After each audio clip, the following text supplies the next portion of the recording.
पति के देहांत के बाद मैं अपने एकलौते बेटे के यहाँ रहती थी। मेरी बहू का एक अलग ही रूप मुझे देखने मिला, साथ ही बेटे का भी। दोनों के मन में क्या है मैं अच्छे से जानती हूँ। वो चाहते हैं कि मैं वृद्धा आश्रम चली जाऊँ। उनके जाने के बाद मुझे ये सब देखना और सुनना पड़ेगा, इसका मुझे अंदाजा भी नहीं था। पर मैं मन मान कर अपने बेटे और बहू की बातें सुनकर भी यहाँ रहती हूँ, क्योंकि मुझे मेरे पोते और पोती दिखाई देते हैं। उनकी झलक पाकर मुझे सुकून मिलता है। मेरी बहू को कोई दिक्कत नहीं हो इसलिए मैं घर के बाहर रहती हूँ। बेटे ने थोड़ी मेहरबानी की है तो ऊपर टिन की चादर लगवा दी है। समय समय पर थोड़ा राशन दे देता है तो मैं अपना बनाकर खा लेती हूँ। मैंने अपने बेटे को कह दिया है कि मेरी वजह से उन दोनों को कोई प्रॉब्लम नहीं होगी, बस मुझे यही रहने दे, इसी घर में मुझे मर जाने दे। मैं बस यही चाहती हूँ।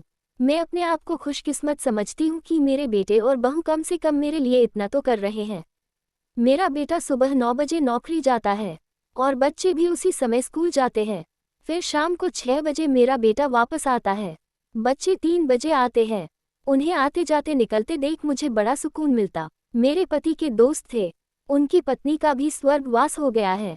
उस समय पर वो हमारे घर पर आया करते थे। उनसे हमारे अच्छे रिश्ते थे। उनका घर हमारे घर से थोड़ी दूरी पर था। पैरों में समस्या हो गई थी, ठीक से चल इतनी मुसीबत में चलकर पुराने दोस्तों के यहाँ चाय और खाने की चाह में ही जाते होंगे। उनकी भी अपनी मजबूरी थी। वो आए तो मैंने उनके लिए खाना बनाया और उन्हें खिलाया। मना कर रहे थे नहीं खाना, लेकिन मुझे पता था कि उनको भूख लगी है। मेरी बहू ने मुझे और उन्हें खाना खाते देख लिया। वो कुछ भी ना बोली। ऐसे ही वो यहाँ 2-3 बार आए। जब भी वो आते मैं उन्हें खाना खिलाती। फिर उनके जाने के बाद जब मेरा बेटा आया तो बहू कहती है कि तुम्हारी माँ कितनी बेशर्म है, पता नहीं किस किस को आजकल बुलाकर खाना खिला रही है। बड़ी मुश्किल से कमाया जाता है और ये लुटाने में लगी। इनका राशन बंद करो, कुछ दिन भूखी रहेगी तो अक्ल ठिकाने आएगी।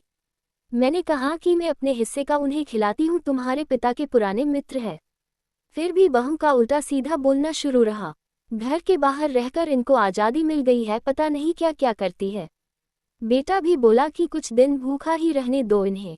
मुझे मेरे बेटे ने घर के पीछे सीढ़ी के पास ले जाकर बिठा दिया, कहा कि अब यही बैठो। मेरे तो अब आंसू भी सूख गए थे। अगले दिन मुझे खाना नहीं मिला। एक दिन पूरा भूखा रहने के बाद मैंने सोचा कि मैं गलत कर रही हूँ।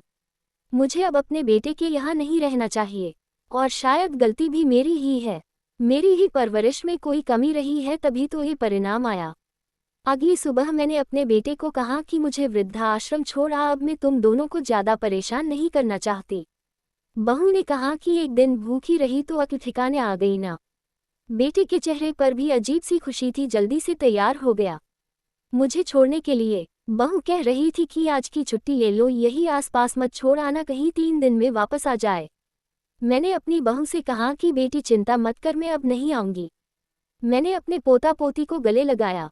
मुझे पता था कि अब मिलना नहीं हो पाएगा। बेटी को भी चाहती थी कि एक बार जी भर के गले लगा लूं, लेकिन वो बोला चलो जल्दी करो। मैंने बहू को कहा कि बेटी अपना ध्यान रखना। मेरा बेटा मुझे छोड़ आया। वहां आकर मैंने देखा कि मेरी तरह कई है। थोड़े दिन उदास रहते हैं, फिर सच को स्वीकार कर लेते हैं। मैं अब यहाँ खुश हूँ, कुछ काम भी करती हूँ।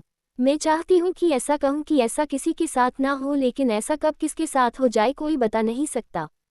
लेकिन माँ बाप को ऐसे समय के लिए भी तैयार रहना चाहिए। बस बच्चों को पाल कर बड़ा कर दो, उनसे कुछ उम्मीद मत रखो।